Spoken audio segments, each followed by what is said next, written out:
As we gather here at the Hedley Cenotaph, we are connecting with large and small communities all over the world who gather at their own memorials at this date and time, which was when the guns fell silent on the Western Front 98 years ago. Every community has their own place of remembrance, and this is where the men who gave their lives in the wars of the 20th century are remembered. The concept of war memorials was never a part of any official policy, but a way that communities could pay honour to the men who left and never returned. And as such, each has its own unique character. Our memorial here in Hedley was one of the first to be erected in all British Columbia and indeed Canada.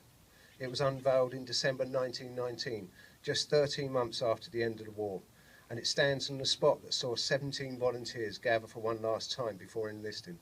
5 never returned. Hedley had raised money throughout the war in its patriotic fund to provide comforts for the men at the front, and at the war's end there was enough money left to pay for the erection of what was then called a War Monument to the Fallen. The term cenotaph had not yet entered public consciousness. The First World War was unlike any other on so many levels. The sheer scale of slaughter had left nearly every community grieving, and because of the nature of the fighting and government policy at the war's end, the bodies of the men who fell were not repatriated. Instead, the Commonwealth War Graves Commission was formed to take care of the nearly 1 million dead of Britain and her Commonwealth. This led to the construction of the vast cemeteries that dot the countryside of France and Belgium and the other parts of the world that the men fought and died in. Due to the nature of much of the fighting, ground was fought over time and again, battlefield graves were destroyed, and so many men just disappeared into the mud or were blown to pieces. This meant that many of the fallen had no known grave, and there was no place for families to grieve. And for families in Canada, there was not much chance of going to France to see their loved one's gravesite, and so the idea of war memorials caught on as a way for the dead to be remembered in the communities that they left behind. Of all the battles of the First World War, the one that has seared into the memory of Britain and the Commonwealth is the Somme.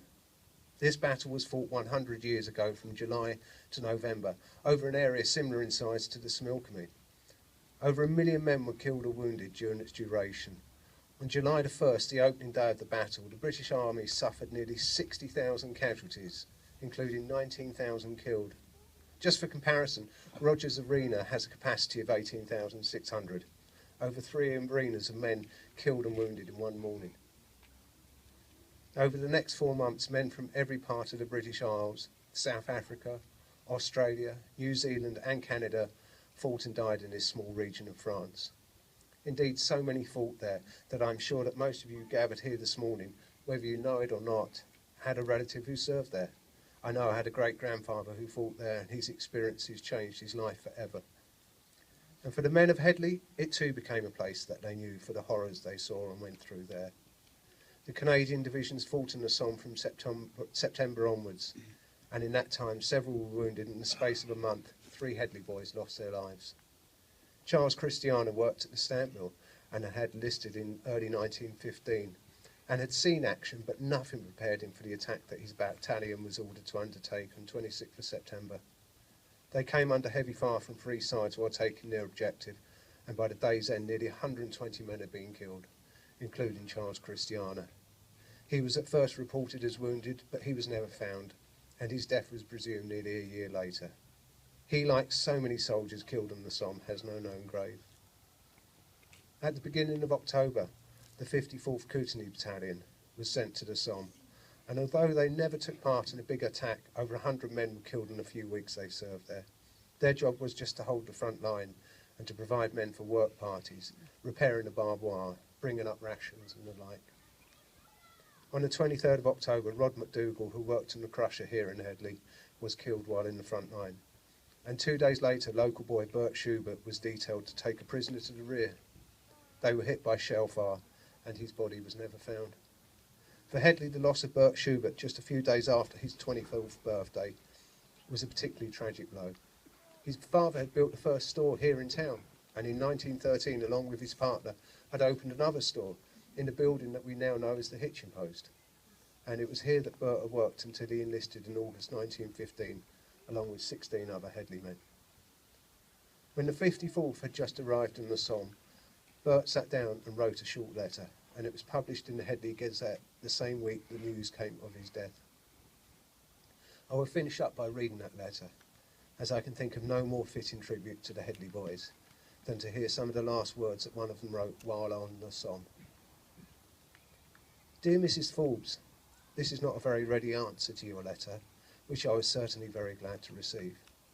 These notes which we send from this part of the world, as you know, cannot be very newsy. However, I can let you know that so far we boys have been pretty lucky.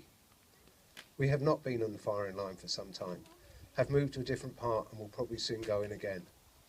We have passed through some very fine country in France, but as we near the line again things begin to look tough. We took some prisoners and a machine gun where we were before, and have had an opportunity of seeing Fritz, quite a few specimens of Fritz since then. France sure is a fine country, but it seems to me they are church poor, if there is such a thing. Every little village has $1 million church, and so far as I can see, no nice public schools or buildings. We had an interesting trip from England to here, saw the Aquitania and a lot of other nice, comfortable-looking Red Cross boats and trains. I do not know whether you will understand or not, but if I were to get hurt, all the boys would be jealous of me. You see, they would send me back to England and I would at least have dry feet for a long time. Now that reminds me that I have a pair of Hedley-made socks on now, and the ladies of Hedley's will never know how much we appreciate what they have done for us.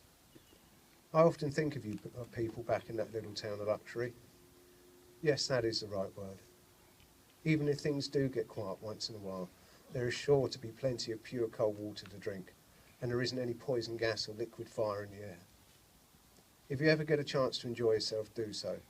I'm glad I enjoyed myself while in Hedley, because these things are all we have to look back upon now. Bert Schubert is remembered here on our Hedley Cenotaph, along with the other Hedley men who died in World War I and World War II, and on this day we remember them.